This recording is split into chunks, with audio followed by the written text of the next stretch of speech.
আসসালামু আলাইকুম ভিউয়ার্স, আমি সানিয়া জাহান বলছি। আর্ট টেকনোলজির পক্ষ থেকে সকলকে স্বাগত। আজকে আমি তোমাদের সাথে যে টপিকটি নিয়ে আলোচনা করব সেটি হচ্ছে তথ্য যোগাযোগ প্রযুক্তির নবম দশম শ্রেণীর অধ্যায় 4 আমার লেখালেখি ও হিসাব। কিছু এমসিকিউ নিয়ে তোমাদের সাথে আলোচনা করব। আশা করি এমসিকিউগুলো তোমাদের উপকারে আসবে। 1 নম্বরে কি দেওয়া আছে দেখো, ডকুমেন্টের চার্ট সংযোজনের জন্য কোন গ্রুপে যেতে হয়? ক ইনসার্ট টেবিল গ্রুপ, খ ইনসার্ট পেজ গ্রুপ, গ ইনসার্ট ইলাস্ট্রেশন গ্রুপ, ঘ ইনসার্ট টেক্সট গ্রুপ। এখানে সঠিক উত্তর হচ্ছে গ insert illustration group. Microsoft Word বা অন্যান্য ডকুমেন্ট এডিটিং সফটওয়্যারে চার্ট যুক্ত করার জন্য সাধারণত ইনসার্ট ট্যাবে যেতে হয়। এই ট্যাবের অধীনে বিভিন্ন গ্রুপ থাকে, যার মধ্যে ইলাস্ট্রেশন গ্রুপে ছবি, আকৃতি, স্মার্ট আর্ট এর পাশাপাশি চার্ট যুক্ত করার অপশন থাকে। 2 নম্বরে দেওয়া আছে এয়ারলাইন রিজার্ভেশনে কোনটি ব্যবহৃত হয়? ক ওয়ার্ড প্রসেসর সফটওয়্যার, খ পাওয়ার পয়েন্ট সফটওয়্যার, গ স্প্রেডশিট সফটওয়্যার, ঘ ডেটাবেস সফটওয়্যার। এখানে সঠিক উত্তর হচ্ছে ঘ ডেটাবেস সফটওয়্যার। এয়ারলাইন রিজার্ভেশন সিস্টেমে বিপুল সংখ্যক যাত্রী, ফ্লাইট, টিকিট, বুকিং স্ট্যাটাস এবং অন্যান্য তথ্য সংরক্ষণ, পরিচালনা ও দ্রুত অ্যাক্সেস করার প্রয়োজন হয়। এই ধরনের জটিল এবং বৃহৎ পরিমাণ তথ্য ব্যবস্থাপনার জন্য ডেটাবেস সফটওয়্যার সবচেয়ে উপযুক্ত। ডেটাবেস সফটওয়্যার এটি সুসংগঠিতভাবে তথ্য সংরক্ষণ করে এবং প্রয়োজনে সেই তথ্য দ্রুত খুঁজে বের করতে, আপডেট করতে ও রিপোর্ট তৈরি করতে সহায়তা করে। এয়ারলাইন রিজার্ভেশনের ক্ষেত্রে এটি যাত্রীর নাম, ঠিকানা, যোগাযোগের বিবরণ, ফ্লাইটের সময়সূচি, আসন নম্বর, ভাড়া, পেমেন্টের বিবরণ ইত্যাদি তথ্য সংরক্ষণ করে এবং যে কোনো সময় সহজেই সেগুলো অ্যাক্সেস করতে পারে। 3 নম্বরে দেওয়া আছে একই ডকুমেন্ট ভিন্ন নামে সংরক্ষণ করতে নিচের কোন কমান্ড ক্লিক করতে হয়? ক সেভ, খ সেভ এজ, গ ক্লোজ, ঘ কপি। এখানে সঠিক উত্তর হচ্ছে খ সেভ এজ। আপনি যখন একটি ডকুমেন্ট তৈরি করেন এবং সেটি প্রথমবার সেভ করেন, তখন আপনি একটি নাম ও লোকেশন দিয়ে সেভ অপশনটি ব্যবহার করেন। কিন্তু যদি আপনি একটি ইতিমধ্যে সংরক্ষিত ডকুমেন্টকে ভিন্ন নামে অথবা ভিন্ন লোকেশনে সংরক্ষণ করতে চান, তবে আপনাকে সেভ এজ কমান্ডটি ব্যবহার করতে হবে। এই কমান্ডটি আপনাকে একটি নতুন নাম ও নতুন লোকেশন নির্ধারণ করার সুযোগ দেয় এবং মূল ফাইলটি অপরিবর্তিত থাকে। 4 নম্বরে দেওয়া আছে হোম ট্যাবের কোন গ্রুপে বুলেট ও নম্বরের আইকন পাওয়া যায়? ক ইলাস্ট্রেশন, খ ফন্ট গ্রুপ, গ ক্লিপবোর্ড গ্রুপ, ঘ প্যারাগ্রাফ গ্রুপ। সঠিক উত্তর হচ্ছে ঘ প্যারাগ্রাফ গ্রুপ। মাইক্রোসফট ওয়ার্ডের হোম ট্যাবে যখন আপনি যান, তখন আপনি বিভিন্ন গ্রুপ দেখতে পাবেন। বুলেট এবং নম্বরিং অপশনগুলো প্যারাগ্রাফ গ্রুপে থাকে। এই গ্রুপে পাঠ্য বিন্যাসের জন্য বিভিন্ন সরঞ্জাম রয়েছে, যেমন বুলেট ও numbering, alignment, line spacing, shading, borders. 5 নম্বরে কি দেওয়া আছে দেখো, ডকুমেন্টে সংরক্ষণ করতে নিচের কোনটি ব্যবহার করা হয়? ক নিউ, খ ওপেন, গ সেভ, ঘ সেভ এস। এখানে সঠিক উত্তর হচ্ছে গ সেভ। একটি ডকুমেন্ট তৈরি করার পর বা তাতে কোনো পরিবর্তন আনার পর সেই পরিবর্তনগুলোকে স্থায়ীভাবে সংরক্ষণ করার জন্য সেভ কমান্ডটি ব্যবহার করা হয়। যদি আপনি প্রথমবার একটি ডকুমেন্ট সেভ করেন, তাহলে সেভ কমান্ডটি ব্যবহার করলে এটি আপনাকে ফাইলের নাম এবং সংরক্ষণের স্থান জিজ্ঞাসা করবে। যদি ডকুমেন্টটি ইতিমধ্যে সেভ করা থাকে এবং আপনি তাতে কিছু পরিবর্তন করেন, তাহলে সেভ কমান্ড ক্লিক করলে সেই পরিবর্তনগুলো পূর্বের নামে এবং একই লোকেশনে কিন্তু সংরক্ষণ হয়ে যাবে। 6 নম্বরে কি দেওয়া আছে দেখো, A12 সেলকে B13 সেল দিয়ে ভাগ করলে ফলাফল সেলে কোন সূত্রটি লিখতে হবে? ক সমান A12/B13, খ A12/B13, গ B12%A13, ঘ A12%B13। এখানে সঠিক উত্তর হচ্ছে ক A12/B13। মাইক্রোসফট এক্সেল বা যে কোনো স্প্রেডশিট প্রোগ্রাম গণনার জন্য সূত্র লেখার সময় কিছু নির্দিষ্ট নিয়ম অনুসরণ করতে হয়। এই নিয়মগুলো হলো সূত্রের শুরু যে কোনো সূত্র অবশ্যই সমান চিহ্ন দিয়ে শুরু করতে হয়। এটি স্প্রেডশিটকে বোঝায় যে সেলের মধ্যে থাকা টেক্সটটি একটি সূত্র এবং এর গণনা করা উচিত। 2. সেল রেফারেন্স, সেলের ঠিকানা যেমন A12 B13 সরাসরি ব্যবহার করতে হয়। গাণিতিক অপারেটর, ভাগ করার জন্য স্ল্যাশ চিহ্ন ব্যবহার করা হয়। প্রশ্নানুযায়ী A12 সেলের মানকে B13 সেলের মান দিয়ে ভাগ করতে হলে সূত্রটি অবশ্যই সমান চিহ্ন দিয়ে শুরু করতে হবে এবং তারপর A12 এবং B13 সেলের রেফারেন্সকে স্ল্যাশ চিহ্ন দিয়ে যুক্ত করতে হবে। ক নম্বর যেমন সমান A12/B13, এটি সঠিক কারণ এটি সমান চিহ্ন দিয়ে শুরু হয়েছে এবং সঠিক সেল রেফারেন্স ও ভাগের অপারেটর ব্যবহার করেছে। 7 নম্বরে কি দেওয়া আছে দেখো, ডকুমেন্ট টেমপ্লেট আকারে সংরক্ষণ করা হয় কেন? ক নান্দনিকতার জন্য, খ বারবার ব্যবহারের জন্য, গ পুনর্বিন্যাস করার জন্য, ঘ কপি করার জন্য। এখানে সঠিক উত্তর হচ্ছে খ বারবার ব্যবহারের জন্য। ডকুমেন্ট টেমপ্লেট তৈরি করা হয় মূলত একই ডিজাইন ও বিন্যাস বারবার ব্যবহারের সুবিধার জন্য। যখন আপনি একটি ডকুমেন্টকে টেমপ্লেট হিসেবে সংরক্ষণ করেন তখন সেই টেমপ্লেটে ডকুমেন্টের বিন্যাস, ফন্ট, স্টাইল, লোগো এবং নির্দিষ্ট কিছু পূর্ব নির্ধারিত টেক্সট সংরক্ষণ করা থাকে। এর ফলে যখনই আপনার একই ধরনের ডকুমেন্ট তৈরি করার প্রয়োজন হয়, যেমন চিঠিপত্র, ইনভয়েস, রিপোর্ট, ব্রোশিয়ার ইত্যাদি, আপনি শুধু সেই টেমপ্লেটটি খুলবেন। এতে আপনাকে প্রতিবার শুরু থেকে ডিজাইন ও বিন্যাস তৈরি করতে হয় না, যা সময় বাঁচায় এবং কাজের ধারাবাহিকতা বজায় রাখে। 8 নম্বরে দেওয়া আছে দেখো, ওয়ার্ড 2007-এ মার্জিন আইকন নিচের কোন ট্যাবের অন্তর্গত? ক সেভ এজ, খ টেবিল, গ ইনসার্ট, ঘ পেজ লেআউট। সঠিক উত্তর হচ্ছে খ পেজ লেআউট। মাইক্রোসফট ওয়ার্ড 2007-এ ডকুমেন্টের মার্জিন সেট করা অপশনটি পেজ লেআউট ট্যাবের অধীনে পাওয়া যায়।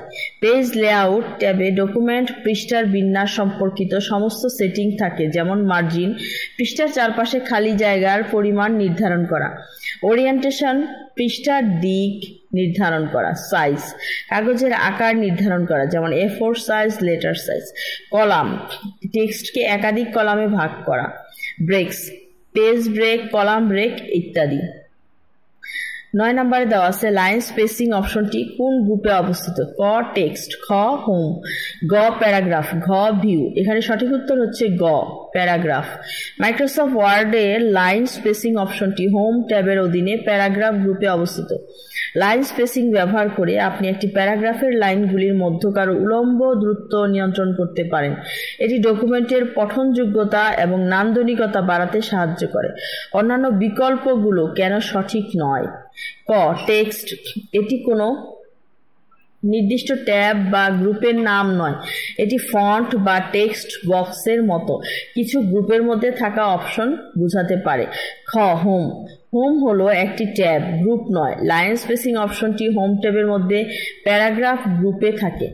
ঘ ভিউ, ভিউ হলো একটি ট্যাব যেখানে ডকুমেন্ট দেখার বিভিন্ন অপশন থাকে, যেমন print, layout, read mode, zoom ইত্যাদি। এর সাথে লাইন স্পেসিং এর কোনো সম্পর্ক নেই। 10 নম্বরে দেওয়া আছে দেখো, ওয়ার্ড 2007-এ কোন ট্যাবে হেডার ও ফুটার গ্রুপ থাকে? ক হোম, খ ইনসার্ট, গ পেজ লেআউট, ঘ ভিউ। এখানে সঠিক উত্তর হচ্ছে খ ইনসার্ট। মাইক্রোসফট ওয়ার্ড 2007-এ হেডার এবং ফুটার যোগ করার অপশনটি ইনসার্ট ট্যাবের অধীনে পাওয়া যায়।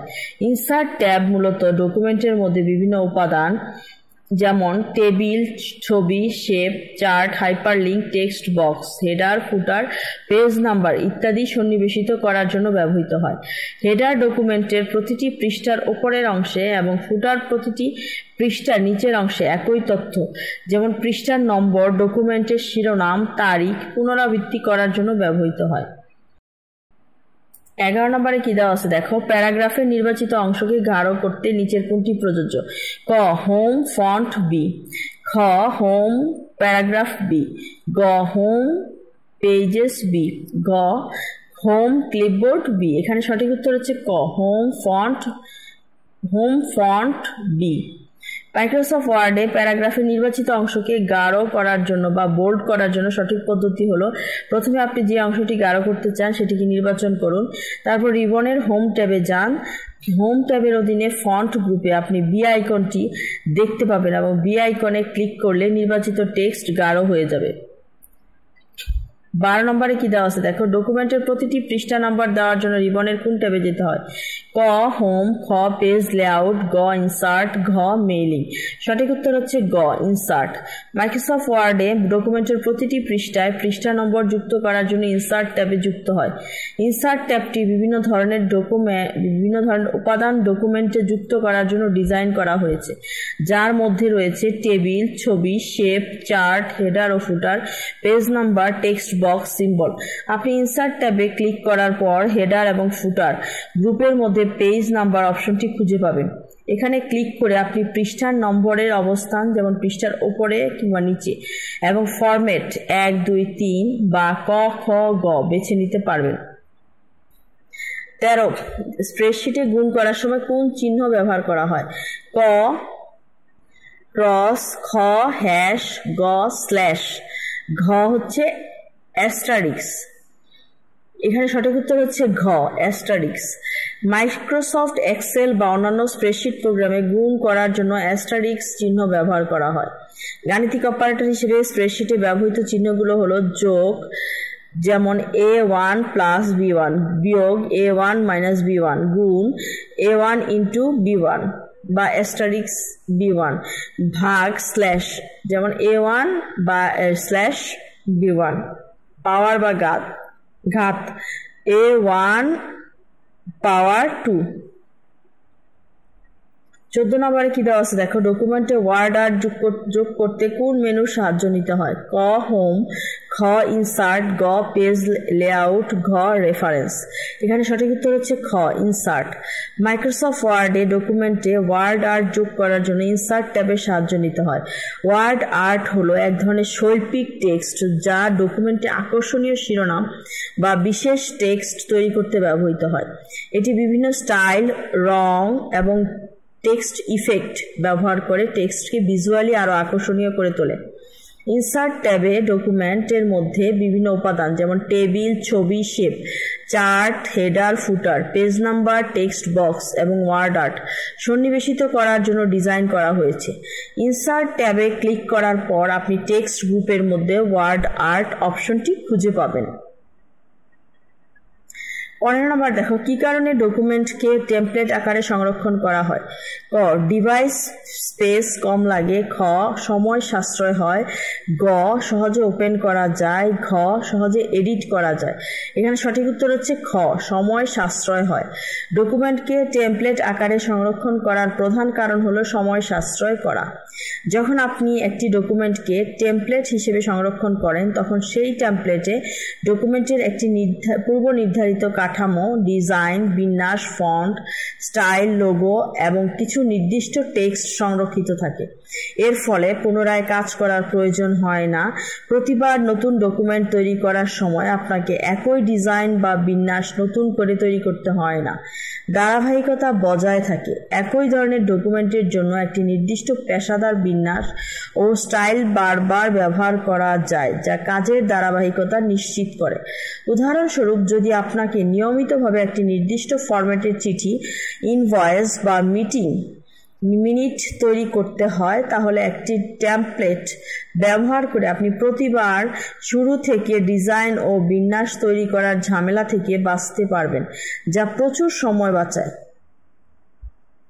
16 নম্বরে কি দেওয়া আছে দেখেন, A2 সেলে ক্রয় মূল্য এবং B2 সেলে শতকরা লাভের হার দেওয়া থাকলে ফলাফল সেলে মোট লাভ নির্ণয় করার জন্য কোন সূত্রটি লিখতে হয়? ক = A2 × B2 %, খ = A2 + B2 %, গ = A2 × B2 %, ঘ = A2, B2 %। এখানে সঠিক উত্তর হচ্ছে গ A2 × B2 %। স্প্রেডশিট সেলে ক্রয় মূল্য ও B2 সেলে শতকরা লাভের হার দেওয়া থাকলে মোট লাভ নির্ণয় করার জন্য গুণ এবং শতাংশ অপারেটর ব্যবহার করতে হবে। লাভের পরিমাণ নির্ণয়ের সূত্রটি হলো মোট লাভ ইকুয়াল টু ক্রয় মূল্য ইন্টু শতকরা লাভের হার।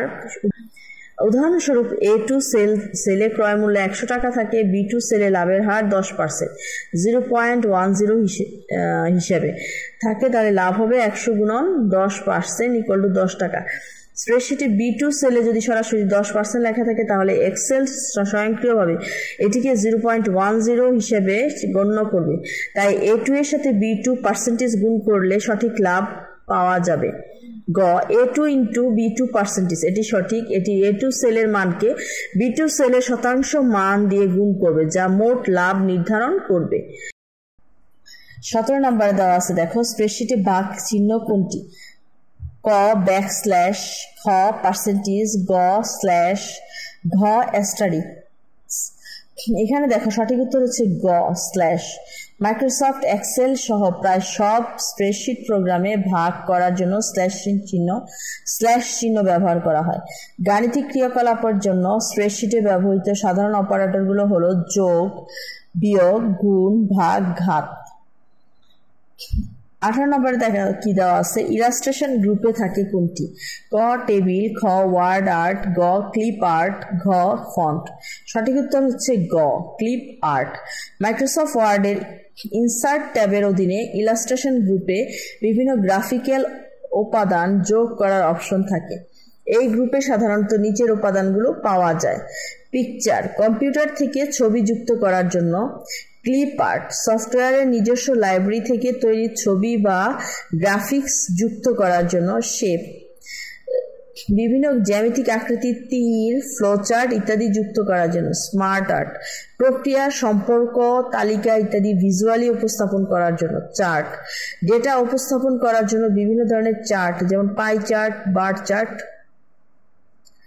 19 নম্বরে কি দেওয়া আছে, দেখো ক্রয় মূল্য 1200 টাকা হলে 16% লাভে বিক্রয় মূল্য বের করতে স্প্রেডশিটের সূত্রটি কোনটি হবে?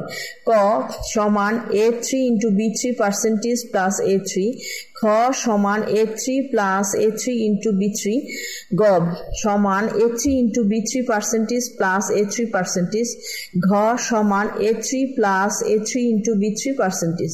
এখানে সঠিক উত্তর হচ্ছে ঘ সমান A3 plus A3 into B3 percentage. এখানে দেখো ক নম্বরে A3 into B3 percentage plus A3, এটাও সঠিকভাবে একই ফলাফল দিবে, কিন্তু লেখার ধরনে ঘ অপশনটি বেশি পরিষ্কার ও পড়ার উপযোগী, বিশেষ করে এক্সেল কনটেক্সটে। 20 নম্বরে কি দেওয়া আছে, দেখো সাধারণভাবে সেলে সূত্রটি লিখে কোনটি চাপলে ফলাফল পাওয়া যায়? ক শিফট, খ ইন্টার, গ ইনসার্ট, ঘ আনসার। সঠিক উত্তর হচ্ছে খ ইন্টার। মাইক্রোসফট এক্সেল বা অন্য কোনো স্প্রেডশিট প্রোগ্রামে একটি সেলের মধ্যে যখন আপনি কোনো সূত্র লেখেন তখন সেই সূত্রটির গণনা করে ফলাফল প্রদর্শনের জন্য আপনাকে এন্টার কি চাপতে হয়। এন্টার কি চাপলে স্প্রেডশিট সফটওয়্যার লেখা সূত্রটিকে প্রক্রিয়া করে এবং সেলের মধ্যে সেই সূত্রের ফলাফল প্রদর্শন করে। 21 নম্বরে কি দেওয়া আছে, দেখো নিচের কোনটি ফাংশন? ক ইকুয়াল টু সাম, খ ইকুয়াল টু অ্যাভারেজ, গ ইকুয়াল টু প্রোডাক্ট, ঘ হচ্ছে সবগুলা। সঠিক উত্তর হচ্ছে ঘ সবগুলো। মাইক্রোসফট এক্সেল বা অন্যান্য স্প্রেডশিট প্রোগ্রামে সাম, অ্যাভারেজ এবং প্রোডাক্ট এগুলো সবই বিল্ট ইন ফাংশন। সাম এই অংশটি নির্বাচিত সেল রেঞ্জের সংখ্যাগুলির সমষ্টি বের করার জন্য ব্যবহৃত হয়। উদাহরণস্বরূপ সাম A1 কোলন A5, A1 থেকে A5 পর্যন্ত সেলের মানগুলোর যোগফল দেবে। অ্যাভারেজ এই ফাংশনটি নির্বাচিত সেল রেঞ্জের সংখ্যাগুলির গড় নির্ণয় করার জন্য ব্যবহৃত হয়। উদাহরণস্বরূপ equal to average A1 colon A5, A1 থেকে A5 পর্যন্ত সেলের মানগুলির গড় দিবে। প্রোডাক্ট এই ফাংশনটি নির্বাচিত সেল রেঞ্জের সংখ্যাগুলির গুণফল বের করার জন্য ব্যবহৃত হয়। উদাহরণস্বরূপ equal to product A1 colon A5, A1 থেকে A5 পর্যন্ত সেলের মানগুলোর গুণফল দিবে। সবগুলি স্প্রেডশিটের গাণিতিক বা লজিক্যাল অপারেটর সম্পন্ন করার জন্য ব্যবহৃত স্ট্যান্ডার্ড ফাংশন। 23 নম্বরে কি দেওয়া আছে দেখো, ওয়ার্ড প্রসেসরে লেখালেখি করার জন্য ব্যবহৃত বিভিন্ন স্টাইলের অক্ষরগুলোকে কি বলা হয়? ক ফন্ট, খ বুলেট, গ হেডিং, ঘ ফরম্যাট। এখানে সঠিক উত্তর হচ্ছে ক ফন্ট। ওয়ার্ড প্রসেসরে লেখালেখি করার জন্য ব্যবহৃত বিভিন্ন স্টাইলের অক্ষরগুলোকে ফন্ট বলা হয়। মনে করুন আপনি যখন খাতায় লেখেন তখন আপনার হাতের লেখার একটা ধরন থাকে। কম্পিউটারে লেখার সময় বিভিন্ন ধরনের স্টাইলিশ অক্ষর ব্যবহার করা যায়, যেমন কোনো লেখা একটু মোটা করে দেখানো, কোনো লেখা একটু বাঁকা করে দেখানো, বিভিন্ন নকশার অক্ষর ব্যবহার করা ইত্যাদি। এই বিভিন্ন স্টাইলের অক্ষরগুলোকে একসাথে বলা হয় ফন্ট। 24 নম্বরে কি দেওয়া আছে দেখো, A9 সেলকে B3 সেল দিয়ে ভাগ করার জন্য ফলাফল সেলে কোন সূত্র লিখবে? ক = A9/B3, খ = A9/B3, গ = 9A/3B, ঘ = 9A/3B। এখানে সঠিক উত্তর হচ্ছে ক = A9/B3। স্প্রেডশিট প্রোগ্রামে যেমন মাইক্রোসফট এক্সেল বা গুগল শিট কোনো গাণিতিক হিসাব করার জন্য ফর্মুলা বা সূত্র লিখতে হয়। সমান চিহ্ন যে কোনো সূত্র শুরু করার আগে এই চিহ্নটি দিতে হয়। এটা প্রোগ্রামকে বোঝায় যে আপনি একটি হিসাব করতে চাইছেন। A9 ও B3 এগুলো হলো সেল রেফারেন্স। A9 মানে হলো কলাম A এবং রো 9 এর সেল। একইভাবে B3 মানে হলো কলাম B এবং রো 3 এর সেল। ফর্মুলায় এই সেলগুলোকে ঠিকানা ব্যবহার করলে ওই সেলে থাকা মান বা সংখ্যা হিসাবের জন্য ব্যবহৃত হয়। স্ল্যাশ চিহ্ন এই চিহ্নটি ভাগ করার জন্য ব্যবহৃত হয়। সুতরাং A9 সেলকে B3 সেল দিয়ে ভাগ করার জন্য ফলাফল সেলে লিখতে হবে =A9/B3। এর মানে হলো A9 সেলের মানকে B3 সেলের মান দিয়ে ভাগ করে যে ফলাফল আসবে সেটি ওই সেলে দেখানো হবে। 25 নম্বরে কি দেওয়া আছে দেখো, ওয়ার্ড প্রসেসিং সফটওয়্যারের একটি বড় সুবিধা হচ্ছে ক উপাত্ত শ্রেণীকরণ সহজ, খ আকর্ষণীয় গ্রাফ তৈরি, গ হিসাব নিকাশ সুবিধাজনক, ঘ বানান পরীক্ষণ। এখানে সঠিক উত্তর হচ্ছে ঘ বানান পরীক্ষণ। ওয়ার্ড প্রসেসিং সফটওয়্যার ব্যবহার করার অনেক সুবিধা রয়েছে, তবে এর মধ্যে একটি খুবই গুরুত্বপূর্ণ এবং বড় সুবিধা হলো বানান পরীক্ষণ। এর মানে হলো আপনি যখন কিছু লেখেন তখন এই সফটওয়্যারটি স্বয়ংক্রিয়ভাবে আপনার লেখার বানানগুলো পরীক্ষা করতে পারে। যদি কোনো বানান ভুল হয় সফটওয়্যারটি সেটি চিহ্নিত করতে পারে এবং সঠিক বানানটি প্রায়ই সুপারিশ করে। এর ফলে লেখার মধ্যে ভুলের পরিমাণ অনেক কমে যায় এবং লেখাটি আরও নির্ভুল ও মানসম্পন্ন হয়। 26 নম্বরে কি দেওয়া আছে দেখো, n কলাম ও 13 নাম্বার সারির সেল অ্যাড্রেস কোনটি? ক N13, খ 13N, গ 13।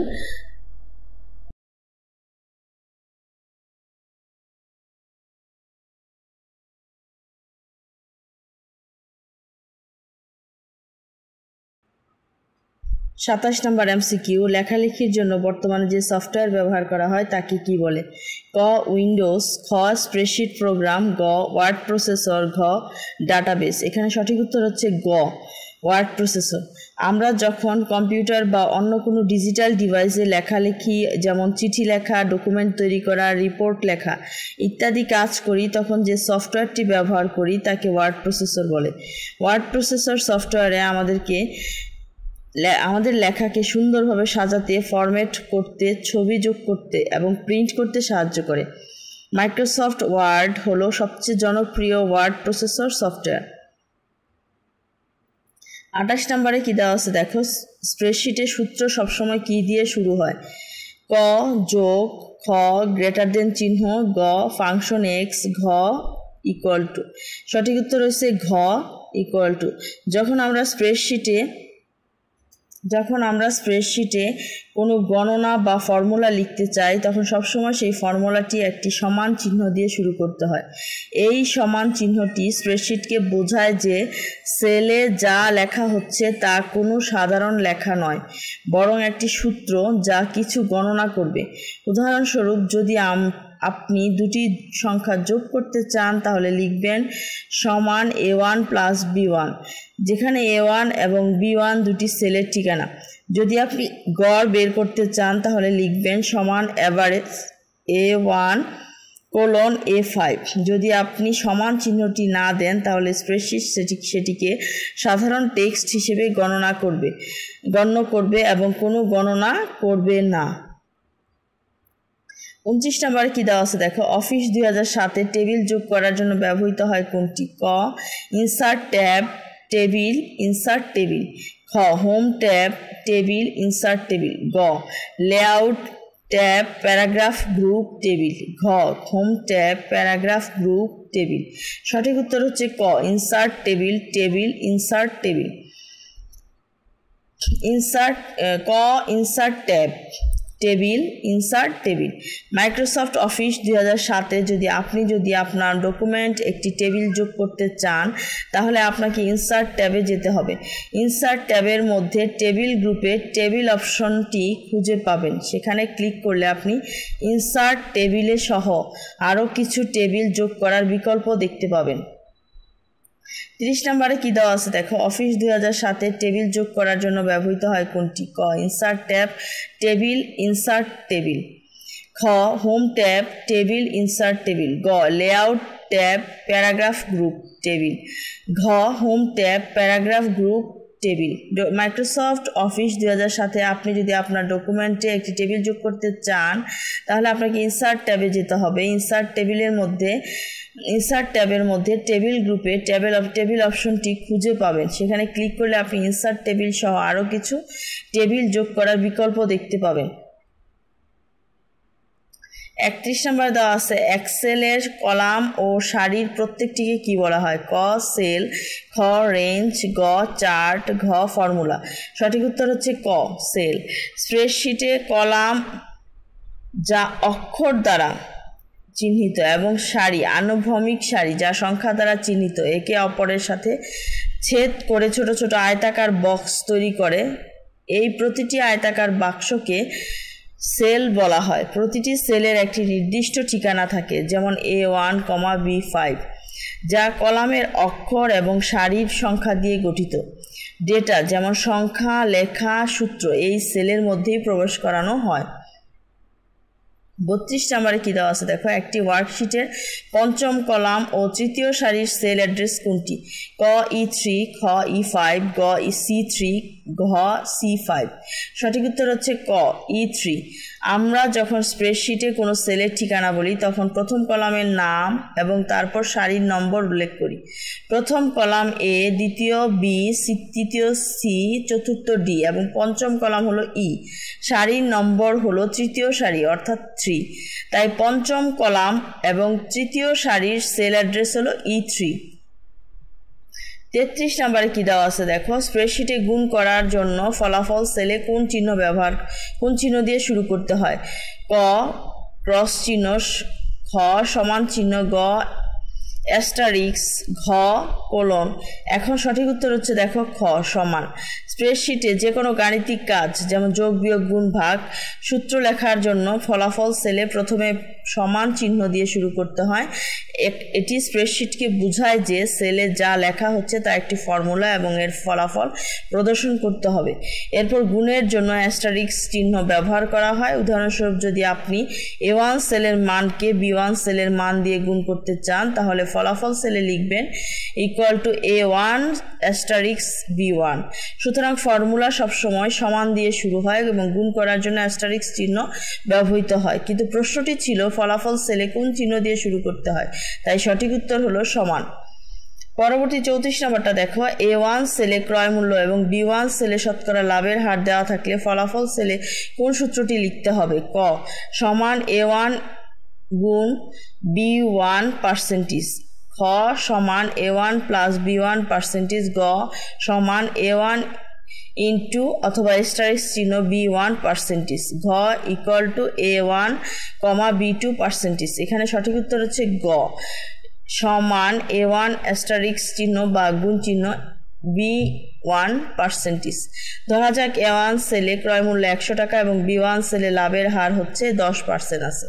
আমরা যদি ক্রয় মূল্যের উপর লাভের পরিমাণ বের করতে চাই তাহলে ক্রয় মূল্যকে লাভের শতকরা হার দিয়ে গুণ করতে হবে। স্প্রেডশিটে গুণ করার জন্য অ্যাস্টারিস্ক চিহ্ন ব্যবহার করা হয়, শতকরা হার বোঝার জন্য পার্সেন্টেজ চিহ্ন ব্যবহার করা হয়। সুতরাং A1 ক্রয় মূল্যকে B1% শতকরা লাভের হার দিয়ে গুণ করতে হবে। যে কোনো সূত্র লেখার আগে সমান চিহ্ন ব্যবহার করা আবশ্যক।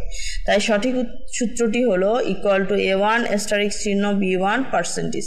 সুতরাং A1 100 এবং B1 10% হয়, তাহলে A1 asterisk চিহ্ন B1% এর ফলাফল হবে 10, কারণ 100 asterisk চিহ্ন ফার্স্ট ব্র্যাকেট 10/100 =10। 35 নম্বরে কি দেওয়া আছে দেখো, ওয়ার্ড 2007 অফিস বাটনে ক্লিক করলে পাওয়া যায় কি? 1 নম্বর হচ্ছে ডিলিট, 2 সেভ, 3 ওপেন। নিচের কোনটি সঠিক? ক 1 2, খ 1 3, গ 2 3, ঘ 1 2 3। এখানে সঠিক উত্তর হচ্ছে গ 2 3। মাইক্রোসফট ওয়ার্ড 2007 বাম দিকের উপরে থাকা অফিস বাটন বা ফাইল ট্যাবে ক্লিক করলে যে ড্রপডাউন মেনু খোলে সেখানে সাধারণত ডকুমেন্ট সম্পর্কিত মৌলিক কাজগুলো করার অপশন থাকে। এর মধ্যে প্রধান অপশন হলো নিউ।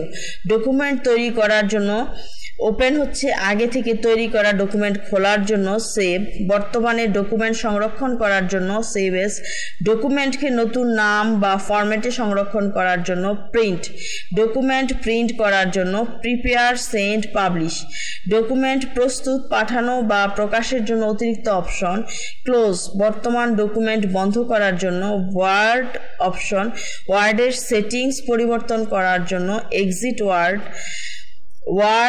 প্রোগ্রাম থেকে বের হওয়ার জন্য। এখানে সেভ 2 নম্বর অপশন এবং ওপেন 3 নম্বর অপশন দুটি সরাসরি অফিস বাটন ক্লিক করলে পাওয়া যায়।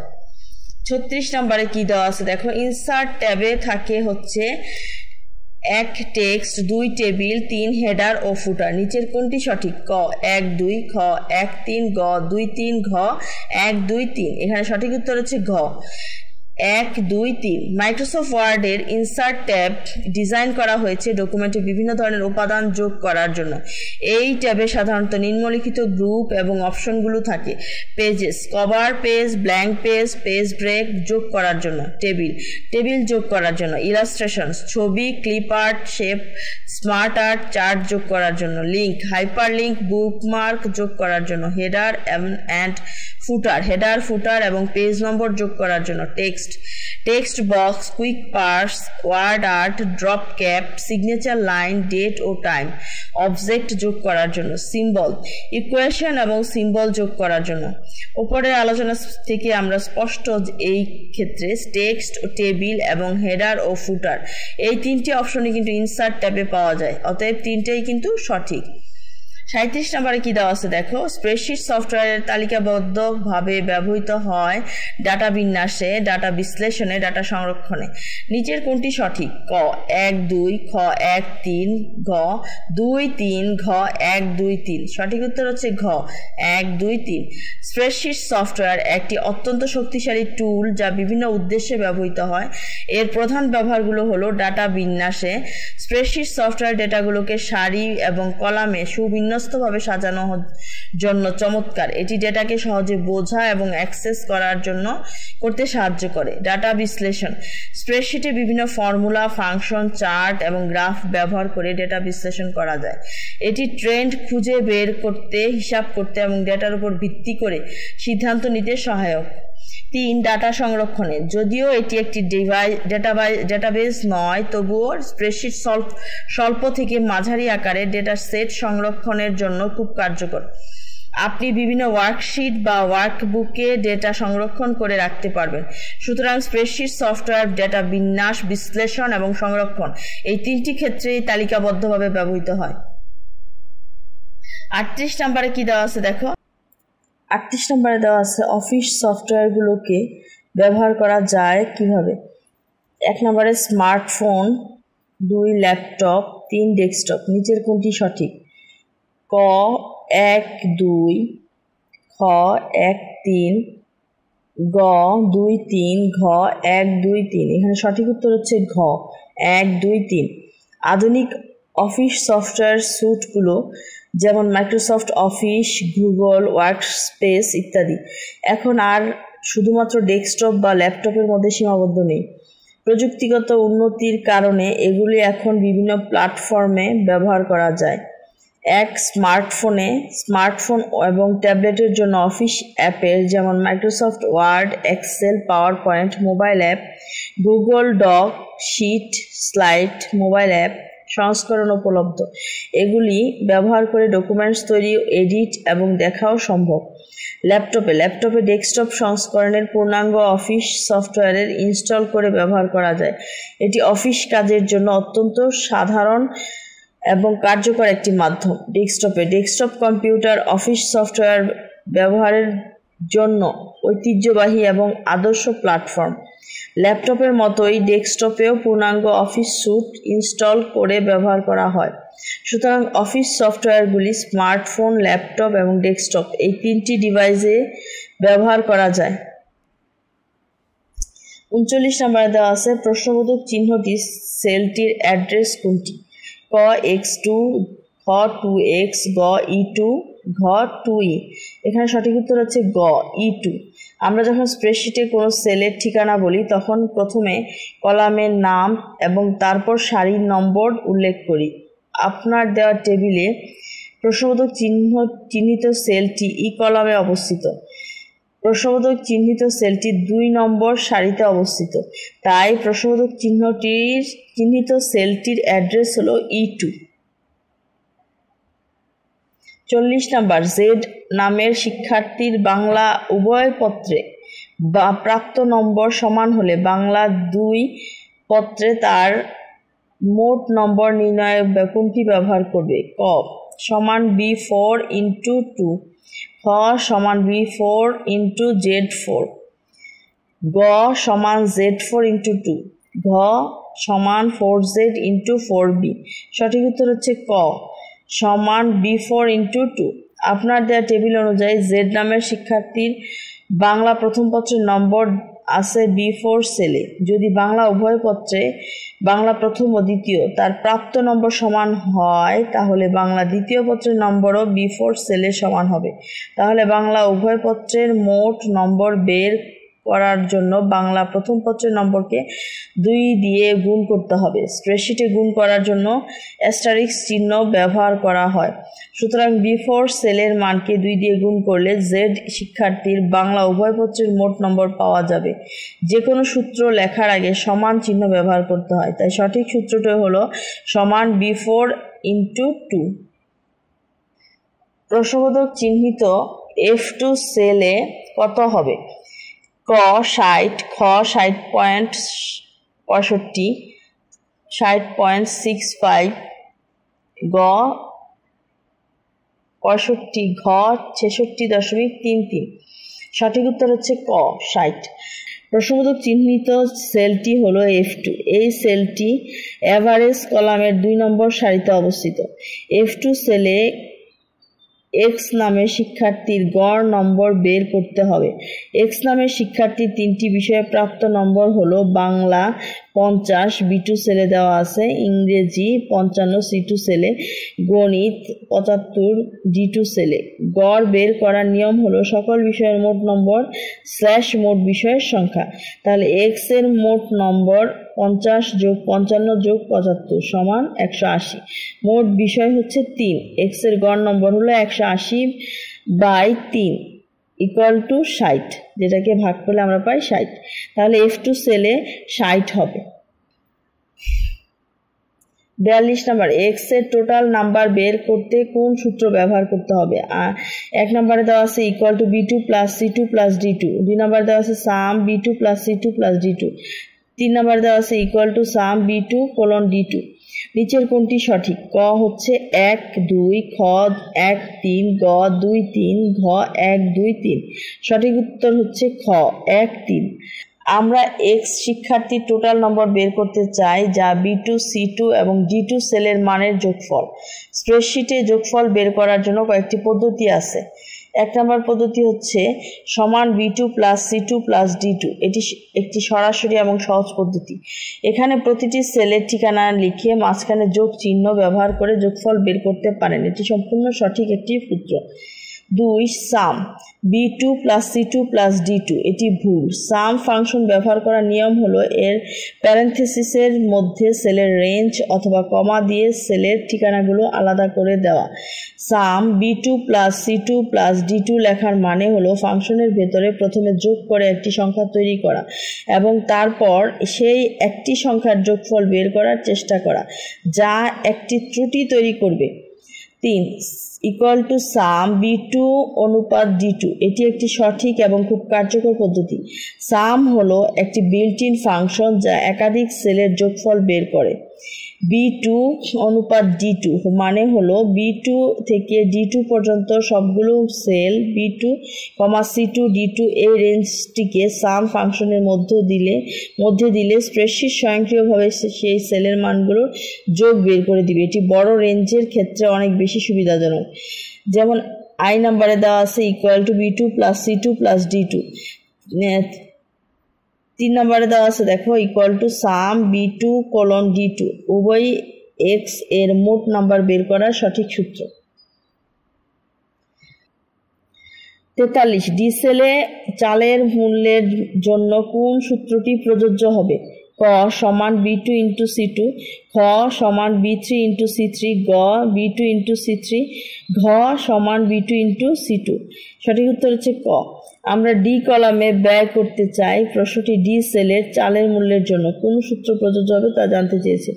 আপনার দেওয়া টেবিলে চালের পণ্যের নাম আছে A2 সেলে, চালের প্রতি কেজি দর আছে B2 সেলে 45 টাকা, চালের পরিমাণ কেজি আছে C2 সেলে 5 কেজি। তাহলে ব্যয় বের করার জন্য প্রতি কেজি দরকে মোট পরিমাণ দিয়ে গুণ করতে হবে। স্প্রেডশিটে গুণ করার জন্য অ্যাস্টারিস্ক চিহ্ন ব্যবহার করা হয় এবং যে কোনো সূত্র সমান চিহ্ন দিয়ে শুরু হয়। সুতরাং D2 সেলে চালের ব্যয় বের করার জন্য B2 সেলের মানকে C2 সেলের মান দিয়ে গুণ করতে হবে। সঠিক সূত্রটি হবে equal to B2 into C2।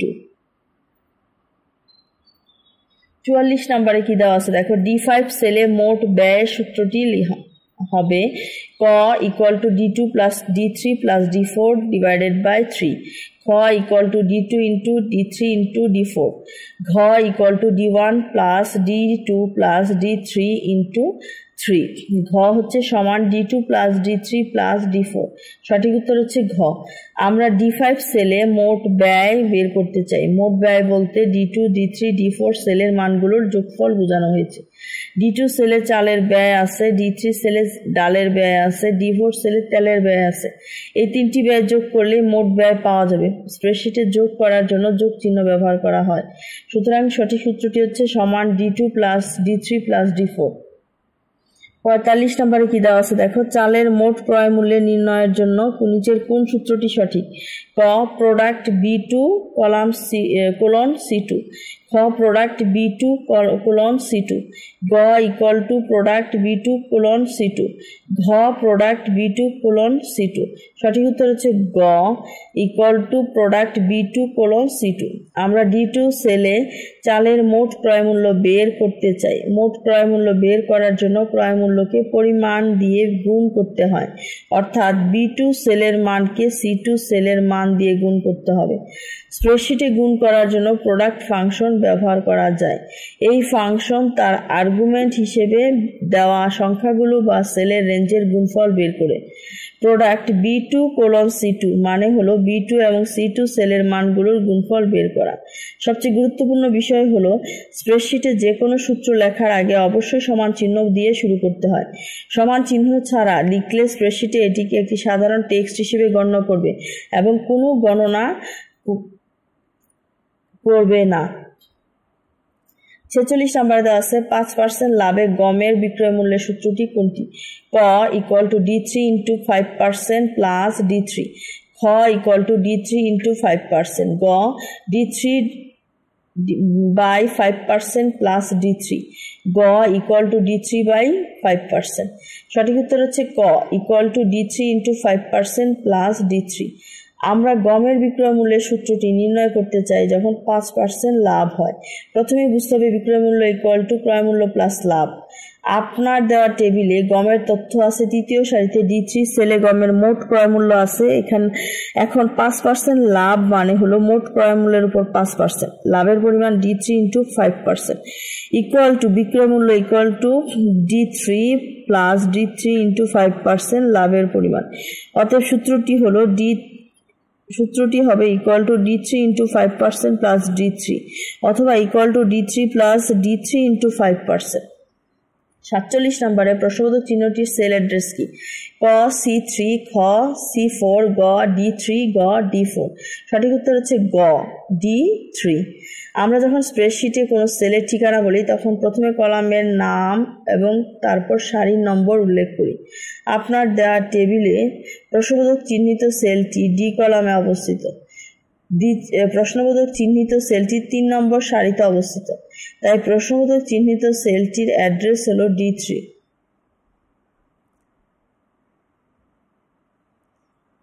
48 নম্বরে প্রশ্নবোধক চিহ্নটির সেল অ্যাড্রেস কি? ক C3, খ C4, গ D3, ঘ D4। এখানে সঠিক উত্তর হচ্ছে খ C4।